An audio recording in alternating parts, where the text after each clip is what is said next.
I don't know if people know this. Since my last relationship, I have gone on so many dates. It's been 78 guys, to be exact. And that's not 78 times, 78 dates, it's 78 guys. So there's been some people that I've gone on 2 dates with, and there's been some people that I've gone on 10 plus dates with. So at this point, hundreds of actual dates. So that's why I kind of feel qualified to give advice. And I definitely needed my grandma's advice for all of them. Some of which I took, and most of which, unfortunately, I didn't. I was going on about 5 or 6 dates a week. But I've stopped my serial dating a bit just because I've cooled it kind of on the apps, and I've been doing more setups and in-person type meeting. When a woman dates that much, they usually have a long history of bad interactions with men. She's more than likely been ghosted, pumped and dumped, used, and has had all types of horrible experiences that has affected her ability to have healthy relationships. She probably rode the carousel so much that she has an addiction. She dated 6 people a week?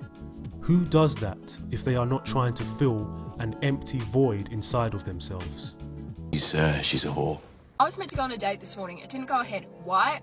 I don't know. I thought the conversation was good. Last night he said, where am I suggesting? Because he said coffee and walk, and then I said a couple places. He didn't reply, and then he posted on his Instagram story. And then I thought maybe he'll respond in the morning because he's out, whatever, I don't care. No reply, nothing. He didn't say, sorry I slept in, oh sorry, can't happen. He just never messaged.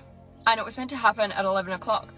But I don't know why this happens. It's happened a couple times to me recently, and it's just so rude and inconsiderate, especially when I thought we're having a good conversation, communicating well, mutually interested it seemed, but obviously not.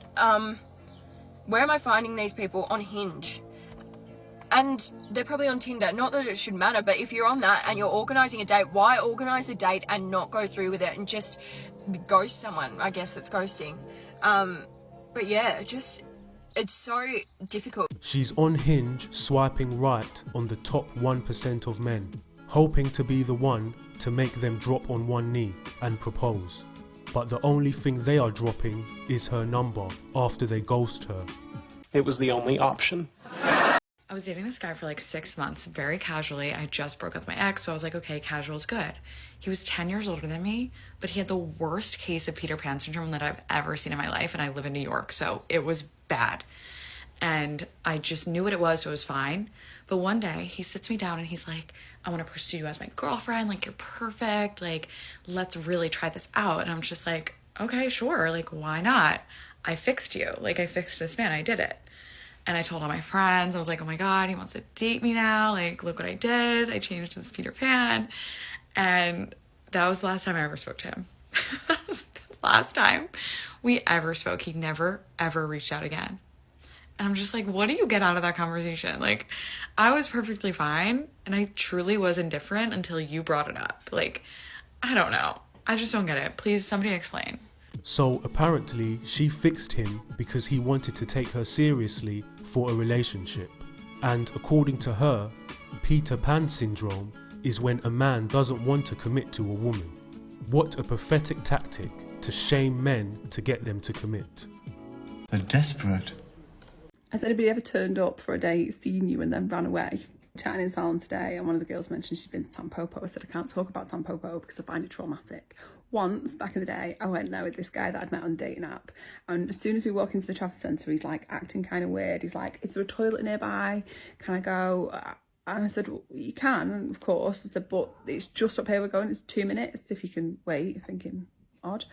Anyway, we get up there, there's a bit of a queue, and he says, oh, left my wallet in the car. I'll run back and get it. You go in and get us a table.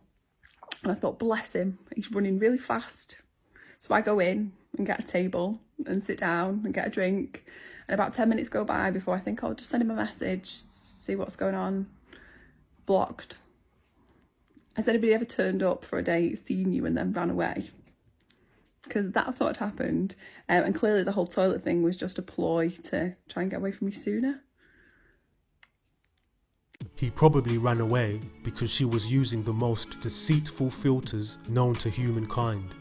When he finally met her in person, he was gobsmacked to see a completely different person to what he was expecting to see, and he ran away and never looked back. I had to protect myself.